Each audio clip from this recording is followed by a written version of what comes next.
Hi friends, welcome to my YouTube channel Roopa cooking vlogs. ಇವತ್ತು ತುಂಬ ಸುಲಭವಾಗಿ ಎಗ್ ಕರಿನ ಹೇಗೆ ಮಾಡೋದು ಅಂತ ತೋರಿಸ್ತಾ ಇದ್ದೀನಿ. ತುಂಬ ಸಿಂಪಲ್ಲು, ಯಾರು ಬೇಕಾದರೂ ಮಾಡ್ಕೊಬೋದು. ಟೇಸ್ಟ್ ಮಾತ್ರ ಸೂಪರಾಗಿರುತ್ತೆ.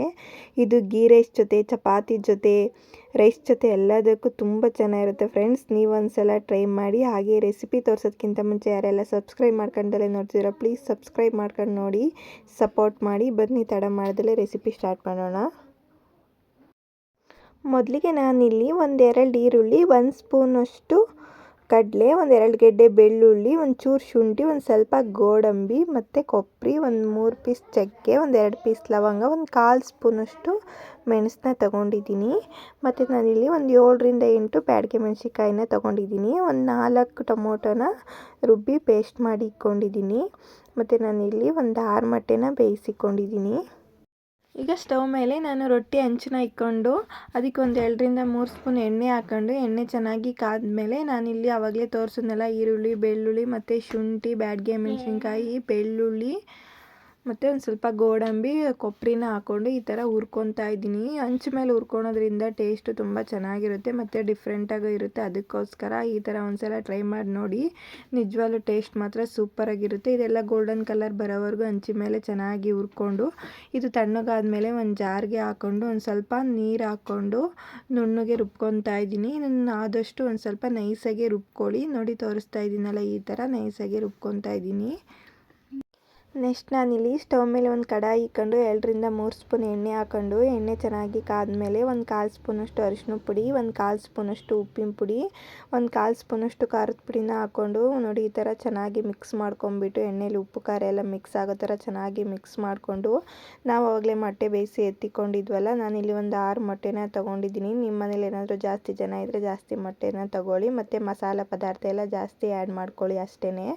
ಈ ಥರ ಎಣ್ಣೆಲಿ 5 ನಿಮಿಷ ಮೊಟ್ಟೆನ ಫ್ರೈ ಮಾಡ್ಕೊತಾ ಇದ್ದೀನಿ. ಮೊಟ್ಟೆನ ಫ್ರೈ ಮಾಡ್ಕೊಂಡಿದ್ದಾದಮೇಲೆ ಒಂದು ಪ್ಲೇಟಿಗೆ ಇದನ್ನು ಸಪ್ರೇಟಾಗಿ ಎತ್ತಿಕೊತಾ ಇದ್ದೀನಿ. ಈಗ ಮೊಟ್ಟೆನ ಫ್ರೈ ಮಾಡಿ ಎತ್ತಿಕೊಂಡಿದ್ವಲ್ಲ, ಅದೇ ಕಡಾಯಿಗೆ ಒಂದು ಸ್ವಲ್ಪ ಎಣ್ಣೆನ ಸೇರಿಸ್ಕೊಂಡು, ಎಣ್ಣೆ ಚೆನ್ನಾಗಿ ಕಾದ್ಮೇಲೆ 1 ಈರುಳ್ಳಿನ ಈ ಥರ ಸಣ್ಣದಾಗಿ ಕಟ್ ಮಾಡಿ ಹಾಕ್ಕೊತಾ ಇದ್ದೀನಿ. ಈರುಳ್ಳಿ ಆಪ್ಷನಲ್ಲು, ಬೇಕಿದ್ರೆ ಹಾಕ್ಕೊಳ್ಳಿ, ಇಲ್ಲಾಂದರೆ ಸ್ಕಿಪ್ ಮಾಡಿ. ಈ ಥರ ಸಣ್ಣದಾಗಿ ಹೆಚ್ಚಿ ಹಾಕೋದ್ರಿಂದ ಗ್ರೇವಿ ಟೇಸ್ಟರ್ ಚೆನ್ನಾಗಿರುತ್ತೆ ಅಂತ ಅಷ್ಟೇ. ಈರುಳ್ಳಿ ಒಂದು ಸ್ವಲ್ಪ ಎಣ್ಣೆಯಲ್ಲಿ ಚೆನ್ನಾಗಿ ಬಾಡಿದ್ದಾದಮೇಲೆ ಒಂದು ಚಿಕ್ಕ ಸ್ಪೂನಲ್ಲಿ ನಾನಿಲ್ಲಿ ಶುಂಠಿ ಬೆಳ್ಳುಳ್ಳಿ ಪೇಸ್ಟ್ನ ಸೇರಿಸ್ಕೊತಾ ಇದ್ದೀನಿ. ಶುಂಠಿ ಬೆಳ್ಳುಳ್ಳಿ ಪೇಸ್ಟ್ ಹಾಕಿದ್ದಾದಮೇಲೆ ಇದು ಹಸಿ ಸ್ಮೆಲ್ ಹೋಗೋವರೆಗೂ ಚೆನ್ನಾಗಿ ಮಿಕ್ಸ್ ಮಾಡಿಕೊಂಡು, ನೆಕ್ಸ್ಟ್ ನಾನಿಲ್ಲಿ ಟೊಮೊಟೊ ಪೇಸ್ಟ್ನ ಸೇರಿಸ್ಕೊತಾ ಇದ್ದೀನಿ. ಟೊಮೊಟೊ ಹೆಚ್ಚಿ ಹಾಕೋದ್ಕಿಂತ ಈ ಥರ ರುಬ್ಬಿ ಹಾಕೋದ್ರಿಂದ ಎಗ್ ಕರಿ ಟೇಸ್ಟು ತುಂಬ ಚೆನ್ನಾಗಿರುತ್ತೆ. ಅದಕ್ಕೋಸ್ಕರ ಈ ಥರ ಒಂದು ಸಲ ಟ್ರೈ ಮಾಡಿ.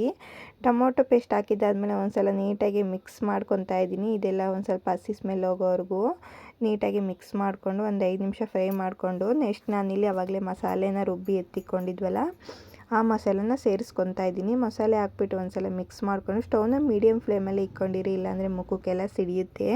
ಅದಕ್ಕೋಸ್ಕರ ಜಾಸ್ತಿ ನೀರನ್ನ ಸೇರಿಸ್ಕೊಳಕ್ಕೆ ಹೋಗಬೇಡ್ರಿ. ಇದು ಏಕೆಂದರೆ ಗ್ರೇವಿ ಥರ ಬರಬೇಕು. ಜಾಸ್ತಿ ನೀರು ಹಾಕೊಂಡ್ರೆ ಸಾಂಬಾರು ಥರ ಆಗಿಬಿಡುತ್ತೆ. ಇವಾಗ ನಾನಿಲ್ಲಿ 1 ಸ್ಪೂನಷ್ಟು ಖಾರದ ಪುಡಿ, 1/4 ಸ್ಪೂನಷ್ಟು ಗರಂ ಮಸಾಲ, ಒಂದು ಅರ್ಧ ಸ್ಪೂನಷ್ಟು ಧನಿಯದ ಪುಡಿ ಮತ್ತು ರುಚಿಗೆ ನೋಡಿ ಉಪ್ಪನ್ನ ಸೇರಿಸ್ಕೊಂಡು ಒಂದು ಸಲ ಚೆನ್ನಾಗಿ ಮಿಕ್ಸ್ ಮಾಡ್ಕೊತಾ ಇದ್ದೀನಿ. ಧನಿಯದ ಪುಡಿ ಅಂದರೆ ಮಾಮೂಲಿ ನಾವು ತರಕಾರಿ ಸಾಂಬಾರಿಗೆಲ್ಲ ಸೇರಿಸ್ತೀವಲ್ಲ, ಅದೇ ಧನಿಯದ ಪುಡಿ ನಾನಿಲ್ಲಿ ಯೂಸ್ ಮಾಡ್ತಿರೋದು. ಇದು ಮಸಾಲೆ ಎಲ್ಲ ನೀಟಾಗಿ ಮಿಕ್ಸ್ ಮಾಡಿಬಿಟ್ಟು ಇದು ಒಂದು ಕುದಿ ಬರೋವರೆಗೂ ನೋಡಿ ಈ ಥರ ಮಿಕ್ಸ್ ಮಾಡ್ಕೊತೇನೆ ಇರಿ, ಏಕೆಂದರೆ ಅದು ಗಟ್ಟಿ ಇರುತ್ತಲ್ಲ, ಸಿಡಿಯುತ್ತೆ. ಅದಕ್ಕೋಸ್ಕರ ಈಗ ಒಂದು ಪ್ಲೇಟ್ನ ಮುಚ್ಚಿಬಿಟ್ಟು ಒಂದು 10 ನಿಮಿಷ ಬೇಯಿಸಿದ್ರೆ ಸಾಕು.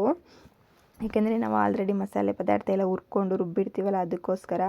ನೋಡಿ ಇವಾಗ ಕುದಿ ಹತ್ತುತ್ತಿರಬೇಕಾದ್ರೆ ನಾವು ಮೊಟ್ಟೆನ ಫ್ರೈ ಮಾಡಿ ಎತ್ತಿಕೊಂಡಿದ್ವಲ್ಲ, ಮೊಟ್ಟೆನ ಸೇರಿಸ್ಬಿಟ್ಟು ಲಾಸ್ಟಿಗೆ ಸಣ್ಣದಾಗಿ ಹೆಚ್ಚಿರೋ ಕೊತ್ತಂಬರಿ ಸೊಪ್ಪನ್ನ ಮೇಲ್ಗಡೆ ಹಾಕ್ಕೊಂಡು ಒಂದು ಸಲ ನೀಟಾಗಿ ಮಿಕ್ಸ್ ಮಾಡಿಬಿಟ್ಟು ಒಂದು 5 ನಿಮಿಷ ಬೇಯಿಸ್ಕೊಂಡ್ರೆ ಸಾಕು, ಎಗ್ ಕರಿ ರೆಡಿ ಆಗಿಬಿಡುತ್ತೆ. ಈ ಥರ ಒಂದು ಸಲ ಟ್ರೈ ಮಾಡಿ ನೋಡಿ, ನಿಜವಾಗ್ಲೂ ಟೇಸ್ಟ್ ಮಾತ್ರ ಸೂಪರಾಗಿರುತ್ತೆ. ಇದು ಗೀ ರೈಸ್ಗಂತೂ ಸೂಪರಾಗಿರುತ್ತೆ ಮತ್ತು ಚಪಾತಿ, ಪರೋಟ ಎಲ್ಲದಕ್ಕೂ ತುಂಬ ಚೆನ್ನಾಗಿರುತ್ತೆ ಫ್ರೆಂಡ್ಸ್. ಈ ರೆಸಿಪಿನ ನೀವೊಂದು ಸಲ ಟ್ರೈ ಮಾಡಿ, ಹೇಗಿದೆ ಅಂತ ಕಮೆಂಟ್ ಬಾಕ್ಸಲ್ಲಿ ತಿಳಿಸಿ. ಹಾಗೆ ಈ ವಿಡಿಯೋ ಏನಾದರೂ ಇಷ್ಟ ಆಗಿದ್ದರೆ ಒಂದು ಲೈಕ್ ಕೊಡಿ. ಹಾಗೆ ಸಬ್ಸ್ಕ್ರೈಬ್ ಮಾಡ್ಕೊಂಡಲ್ಲ ಯಾರೆಲ್ಲ ನೋಡ್ತಿದ್ದೀರೋ ಪ್ಲೀಸ್ ಸಬ್ಸ್ಕ್ರೈಬ್ ಮಾಡ್ಕೊಂಡು ನೋಡಿ, ಸಪೋರ್ಟ್ ಮಾಡಿ. Thank you for watching.